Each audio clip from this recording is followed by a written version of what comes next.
How's everyone going? My name is Jacob Padmeo. Welcome to the first episode of the Spotlight is On podcast, and I'm super excited to have the very first guest on, Emmy Salazar. Hello, how's everybody doing? And also, if you guys do enjoy the podcast, make sure to subscribe down to the channel. Not only that, but you can also find the podcast on Spotify. You can listen to it wherever you are on the go, whether you're working out, you're cooking, bathing, it doesn't matter. You can listen to it anywhere. But I'm excited. Literally anything. Yes.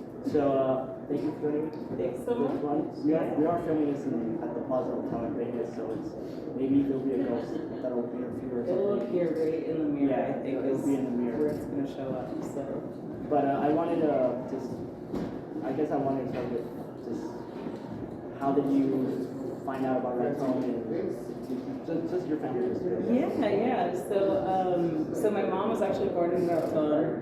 My mom's mom was not born in Raton, but they moved there with my great grandma probably around the 1920s, so like very early in the 1920s.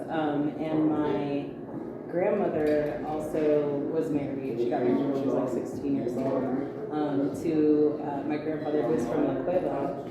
And so they decided to move to Raton with my great grandmother and one of her other sisters. So there's like a ton of cousins in Raton. So when I first moved to Raton, I was kind of like still figuring out like who everybody was related to. And I'm still getting messages on Facebook that are like from people that I'm actually, they're my cousins. So it's been so cool to come back and like and see just how interconnected with Raton I am and my family history. So it's been really cool. So did you grow up in Raton? I didn't know. So my mom was born in Raton, and then when she was like 12 or 13, they moved to Albuquerque because my grandpa used to work for the railroads, and he would he like got promoted or blah, and he was like down yonder retired. So my mom lived in Albuquerque, went to UNM, and then she moved to Seattle for a little while with her brother and was working in Seattle at a bank, and then her and my dad got married and they moved to Santa Barbara. So Santa Barbara, California is actually where I was born. And then we moved back to Albuquerque for like 3.5 years. I was still a little little, and then after that we moved to Kansas City. So I was in Kansas City pretty much from like age 7 until like age 17. So, and then I went to school in Argentina and then kind of bopped around everywhere. Oh, wow. Yeah, as soon as I was like kind of financially stable enough, I was like, I want to move back home. I want to be as close to where I come from as possible. That's good, yeah. Yeah, so that's what we've done. Yeah, so I saw the Raton community about a month ago, I believe, and that you are now like an owner. Yeah, it's wild. So my family lives on Guadalupe Street, and so I always watching Zillow. Like I am always looking at real estate. Like even if I don't, like I'm not even planning to buy anything. Like I'm always looking at real estate. It's an illness.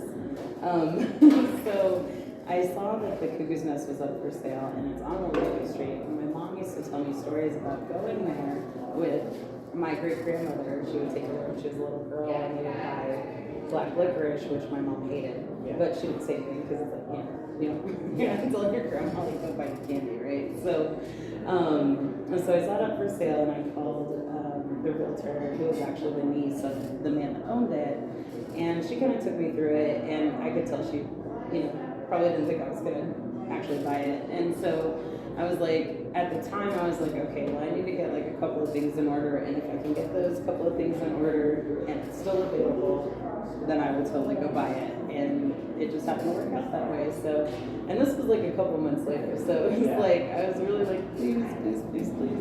And it happened. So I like to think that my ancestors had a little hand in that, saving that for me. But so it's funny that street is still, like the majority of that street is owned by people I'm related to. Yeah, so. and I would always pass by the street to see the building. What is that building for? Like, what was it used for in the past? So, what was the building used for? So it began as a market that was owned by the Sawaya family. And the Sawaya family still, they live in Texas and in Colorado. They actually run a wholesale foods company out of Trinidad. So when I reopen, I really want to like patronize their business. So it's like keeping their family still on that corner also. And then after they moved out of it, it was, it's been a lot of things. It's been a thrift store, it's been a furniture reupholstery place, it's been another market, and like a sandwich shop.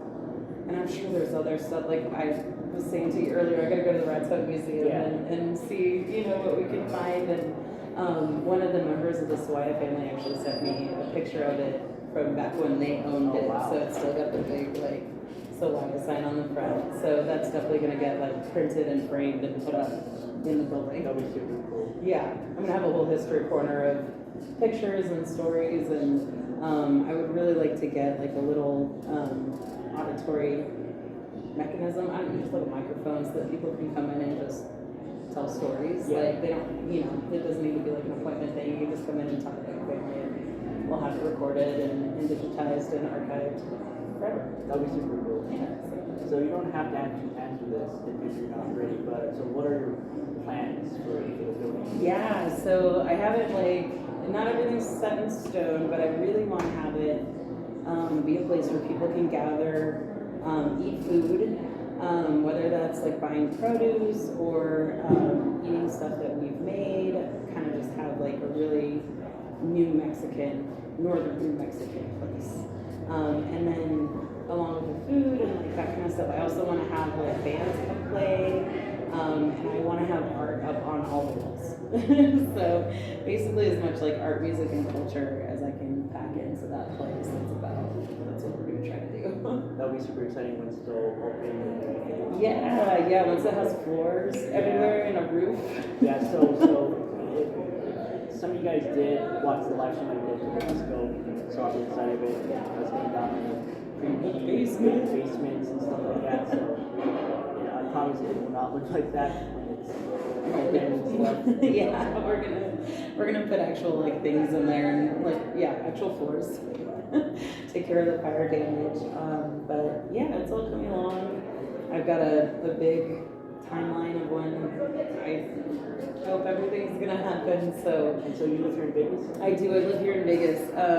So I usually spend about half the week here in Vegas, and then I'll go up to Radford. I rent a room on a ranch outside of town. So I take my dogs up there. They go crazy. They have fun. You know, they bring home kind of like legs and all that crazy stuff. So, and then I spend about half the week here in Vegas, like doing stuff also in my other properties. So super cool. Yeah, so I just like old spooky buildings. I want to check them.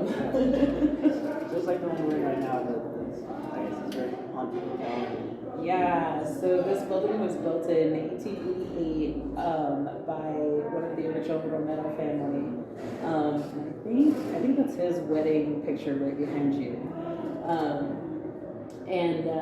So they built this hotel, and then at some point there was an owner called Byron T, and he haunts that bar over there, and also the room upstairs in 310. So, it's a spooky place. It's a spooky hotel.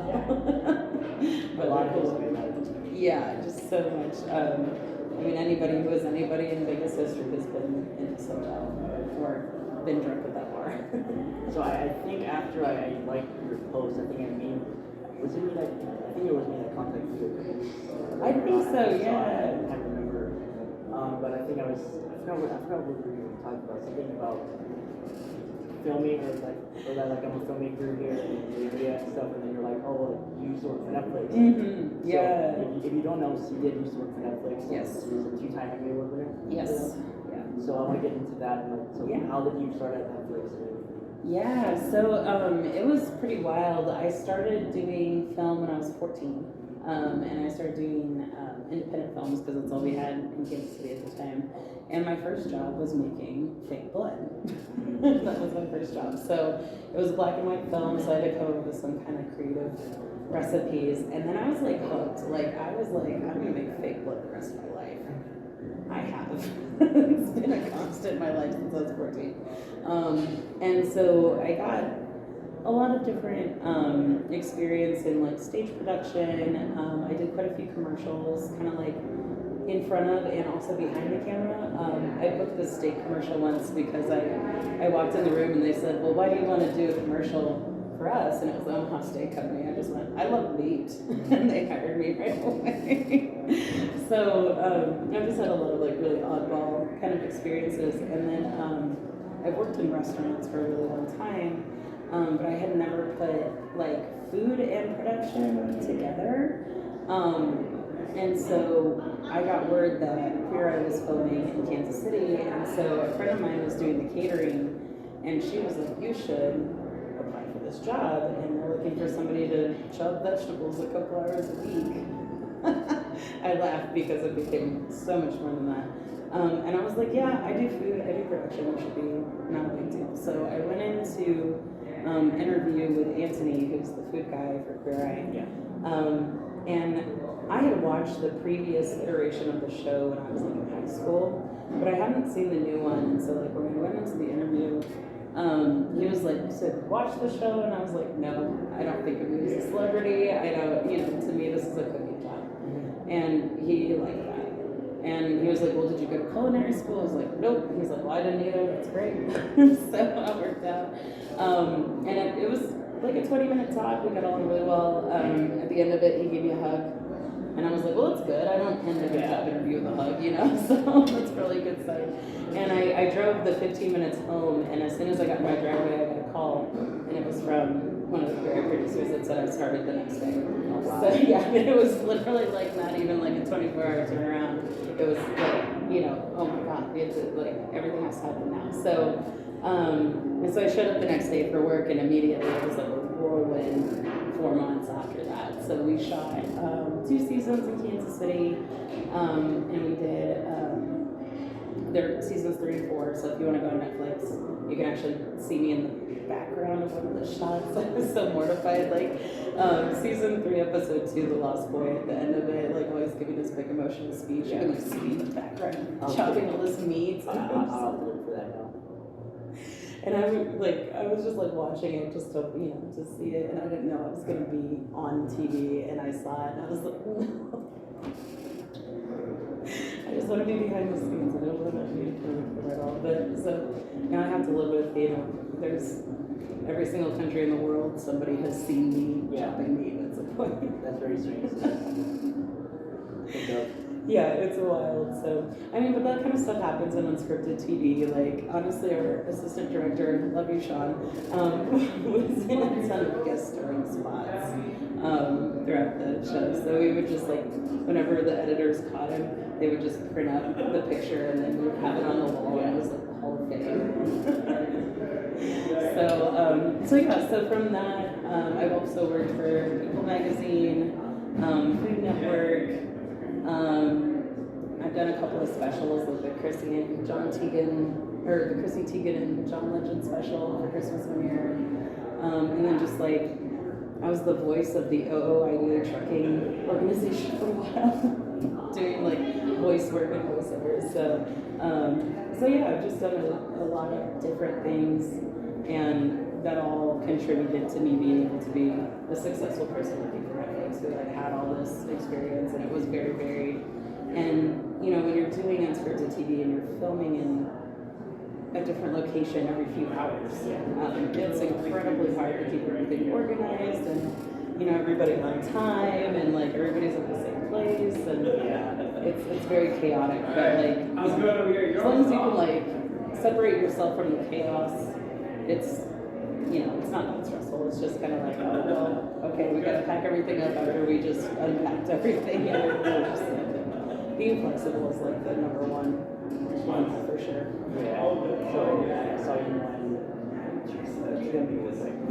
Yeah. So those are that was in 2019, 2020, and so we won for unstructured reality series for the primetime Emmys, and so in that case, like all the primary crew gets an Emmy.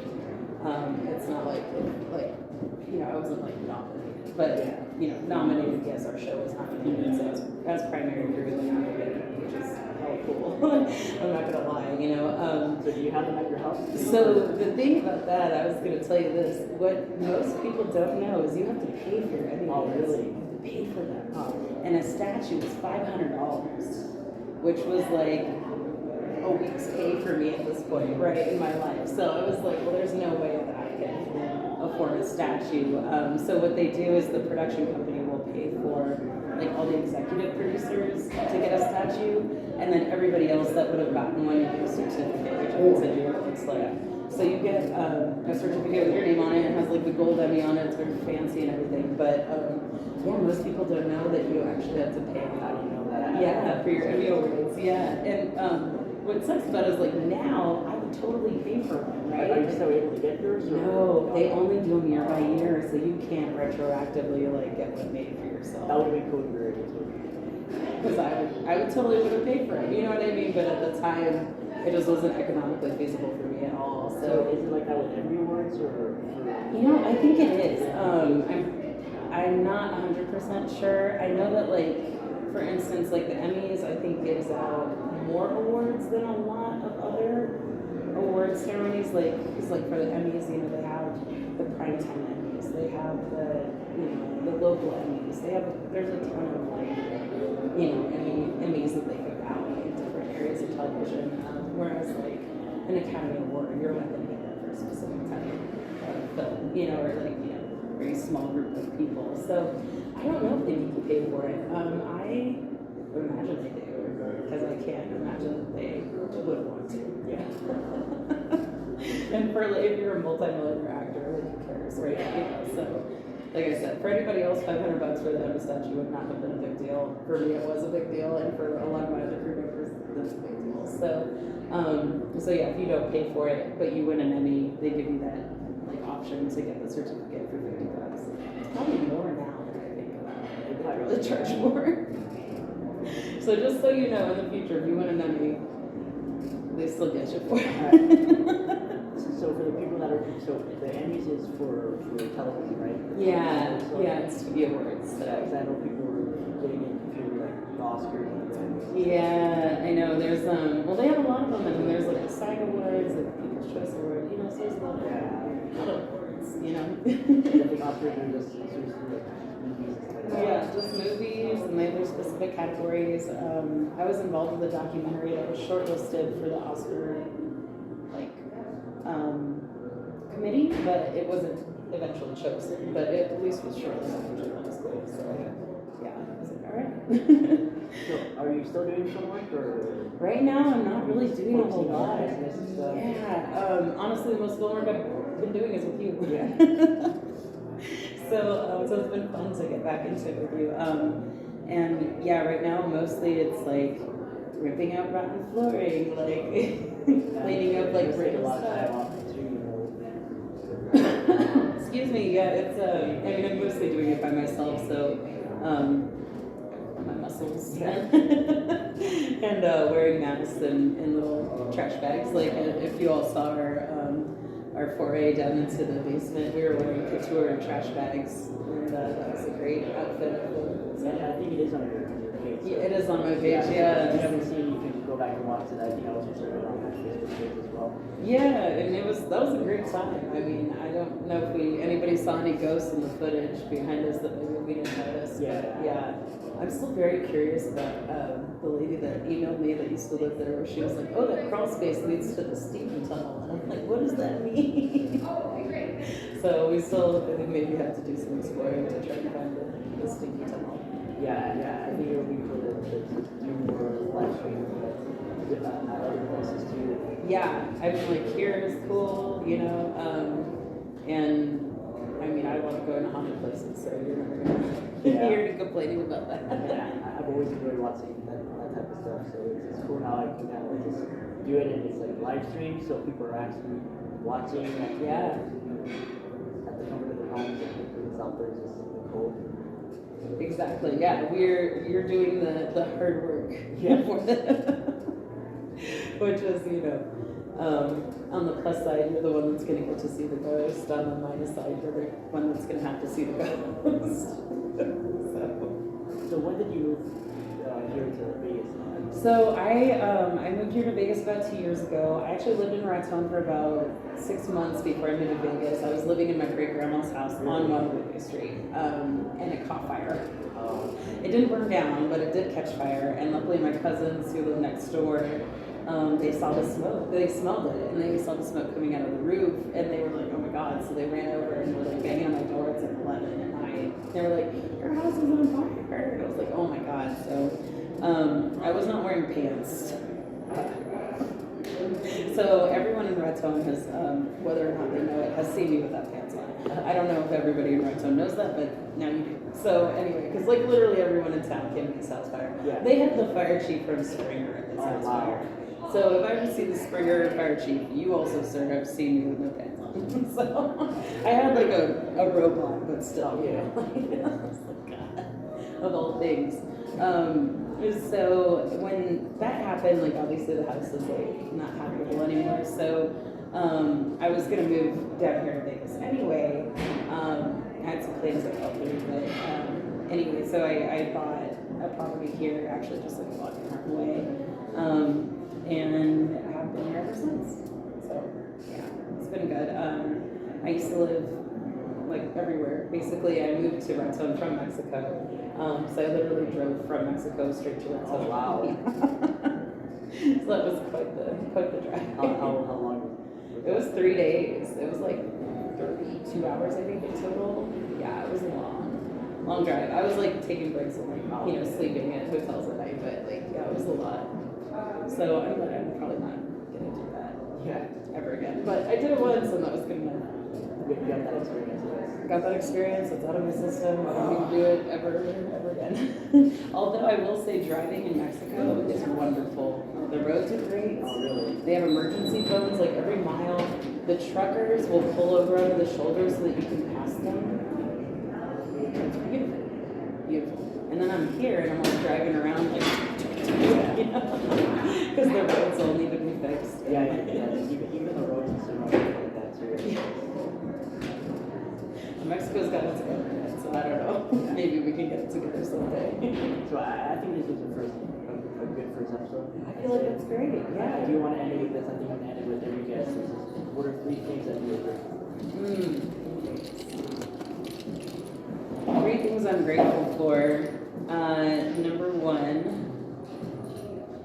I'm grateful for my family and my ancestry and everybody in my past generations that held it down here in Mexico.